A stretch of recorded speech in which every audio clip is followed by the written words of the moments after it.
about adjusting to the weather this morning and having to get out there before?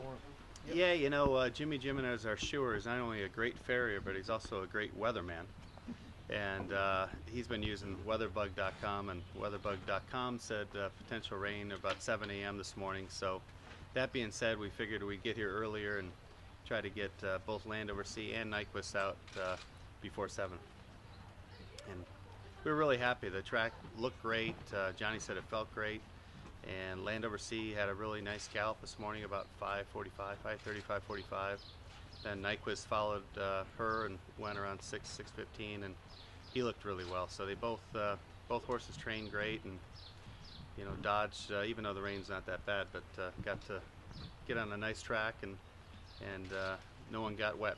For people who don't know, explain why you would not want to go out in the rain.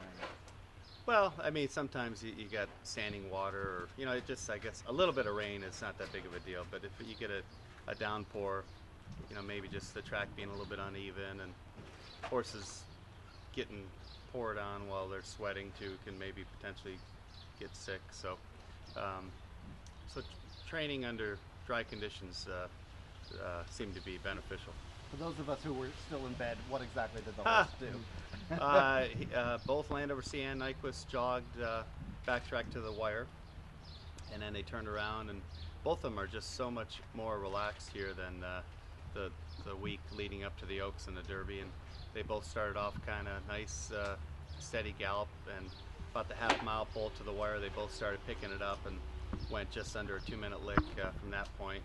Really just stretching out, and had a really good piece of exercise, so very happy the way the morning went. What have you liked best about Nyquist this week, the time that you've been in Baltimore?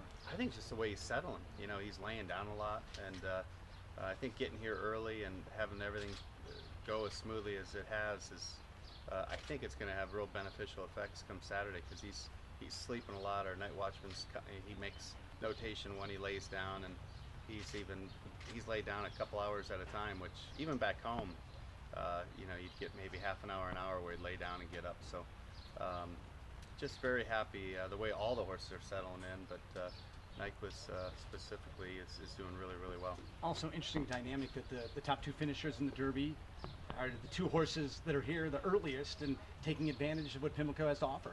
I agree. I mean, it's like we snuck around. We were trying to figure out, you guys were actually beneficial, what time Exaggerator was going out, so we went out and hid in some bush and watched him from afar. But he looked great, and he always does. And his coat looks great. His weight looks great, and good energy. And he went straight off, but he galloped very similar to the way Nyquist did. And I would imagine Keith would be happy with it. And we weren't real happy with it, but he looked really good. What impressed you the most about Exaggerator when you were watching the Derby, looking back at it? Well, he's just so darn consistent. He's a big, good-looking horse. He always carries his flesh really well, and he just shows up every race. And as it looks like we might get some rain here Saturday, I'm sure Team Exaggerator's doing some, they're high-fiving and they're excited. So they've got to be happy.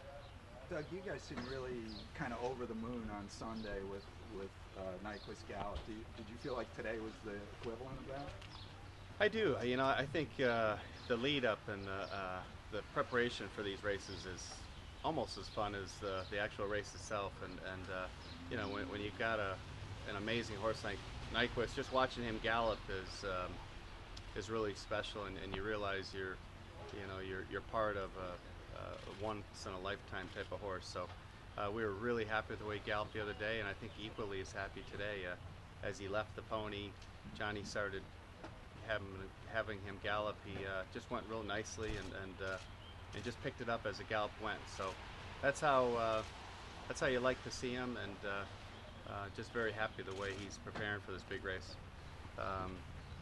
It's made me think that Nyquist is kind of an ambassador for the sport and for all the other horses. So just want to make sure that Nyquist represents all the other horses well, and we don't catch him drinking late at night or anything silly like that.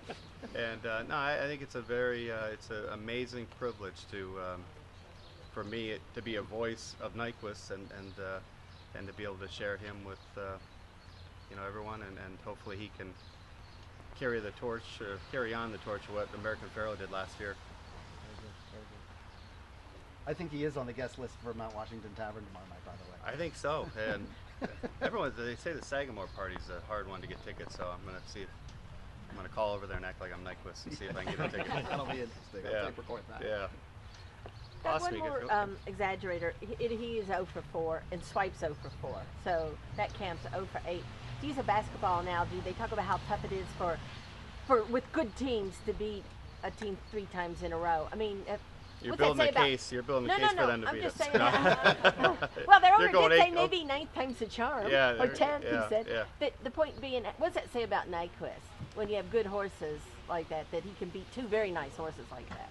Yeah, I mean, it again goes to the story that he's just a special horse, and you know, speed kills in any sport. When you got speed, you got an edge, and he's got just natural gate speed, and then just having that will to win every time is amazing, and then the continuity of the team of Mario and just being able to win on all these different tracks. Those are all just special, you know, traits that he has. Thanks, Doug. You got thanks, you guys. Thanks, Thank you. Doug. Yeah, you got Stay it. dry. Think the game will be rained out tonight, or will the Orioles play? Problem. Rained out. Rained out. You're thinking rained out? There you go.